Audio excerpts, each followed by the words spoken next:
थांब ग ताई, स्क्रोल करू नकोस. सगळ्यांचं सगळं केलंस ना ग ताई. डबे झाले, घर आवरलं, मुलाबाळांचं सगळं बघून झालं. पण कधी आरशात बघून स्वतःला विचारलंय का की माझं काय? तुझी स्वतःची ओळख आज काय उरलीये? सकाळी उठल्यापासून ते रात्री झोपेपर्यंत तू फक्त इतरांसाठी धावतेस.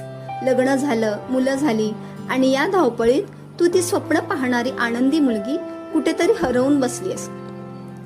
अगं, वय 40ची झाली म्हणून स्वप्न संपत नाहीत. उलट आता तर खऱ्या अर्थाने स्वतःसाठी जगण्याची वेळ आली आहे. तुलाही काहीतरी करायचं होतं ना, एखादा छंद जपायचा होता, एखादा छोटा व्यवसाय करायचा होता. मग आता का थांबलीस?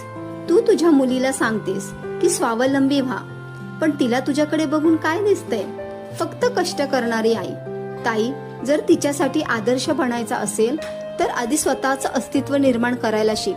अजूनही वेळ गेलेली नाही.